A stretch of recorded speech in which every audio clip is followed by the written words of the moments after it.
Assalamualaikum warahmatullahi wabarakatuh. Selamat malam pemirsa, Ikom TV Berita kembali menemani Anda dengan berita-berita teraktual dan terpercaya. Bersama saya Rizko Mazida Umala Ulia. Saya Ahdan Tufa Elisa Drabani. Selama beberapa menit ke depan, kami akan menyiarkan berita terkini.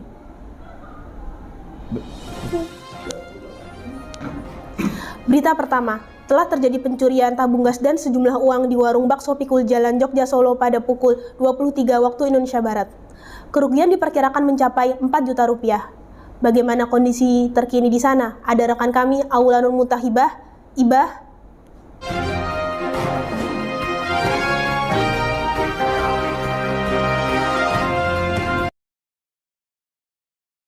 Assalamualaikum warahmatullahi wabarakatuh. Baik pemirsa, selamat malam. Saya Aulanur Mutahibah melaporkan peristiwa kejadian yang berlangsung di warung bakso Pikul Jalan Jogja Solo. Di sini telah hadir bersama saya dua narasumber atas kejadian tersebut. Selamat malam Pak, Bu. Selamat malam. Selamat malam. Baik, bisa tolong ceritakan kronologi peristiwa tersebut? Jadi pada hari itu saya sedang siap-siap dan beres-beres untuk menutup toko. Terus saya mendengar suara berisik dan mencurigakan dari warung bakso sebelah.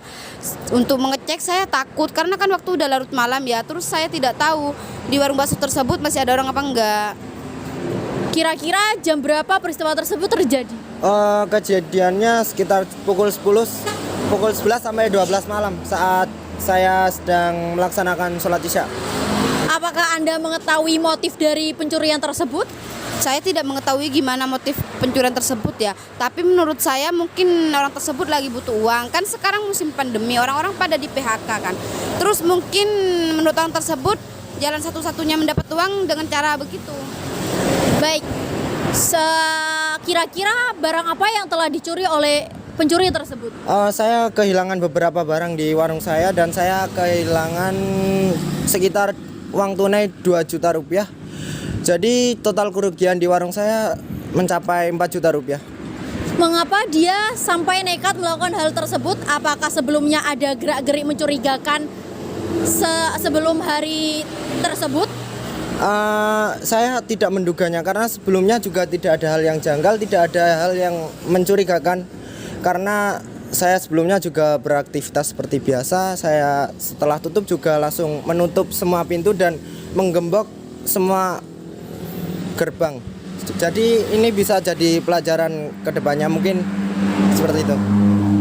Baik, bagaimana kondisi Anda setelah mengetahui bahwa toko sebelah sedang kemalingan?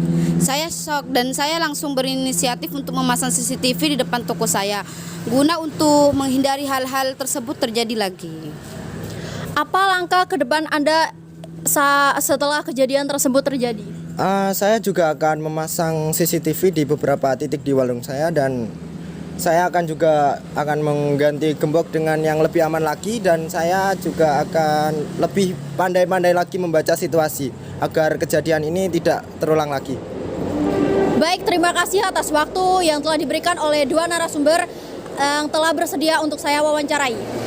Saya Aulanur Mutahibah melaporkan dari Jalan Jogja Solo untuk kembali ke rekan saya, rekan Ahdan dan rekan Ulia. Terima kasih. Salam.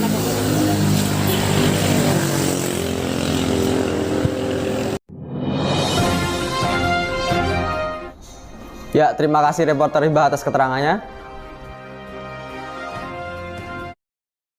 Berita selanjutnya adalah maraknya kasus pelecehan seksual yang terjadi dan dilakukan oleh oknum dosen yang memiliki wewenang.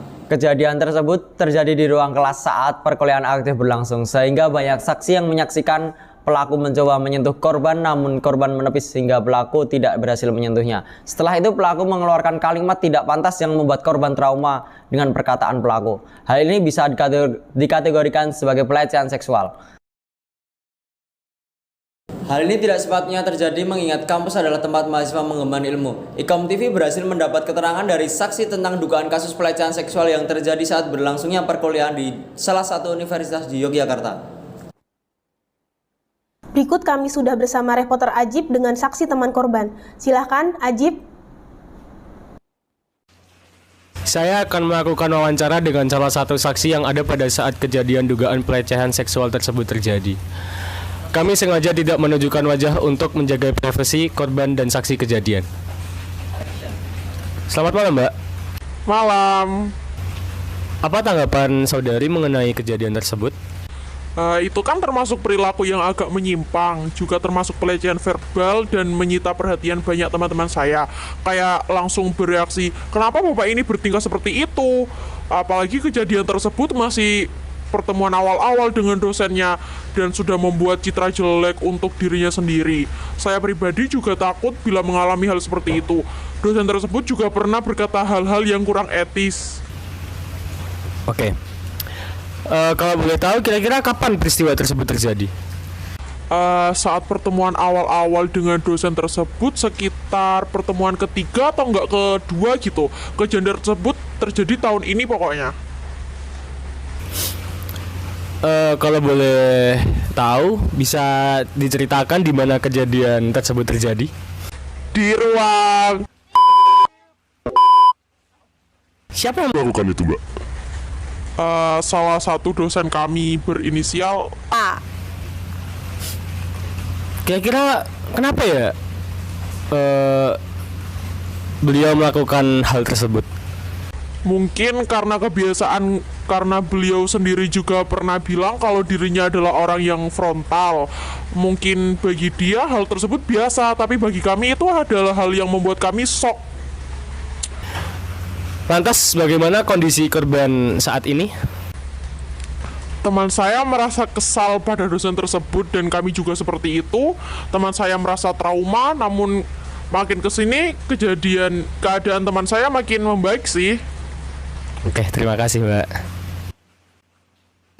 Terima kasih kepada saksi yang sudah bersedia diwawancara. Kembali lagi kepada rekan Ulia dan rekan Ahdan di studio.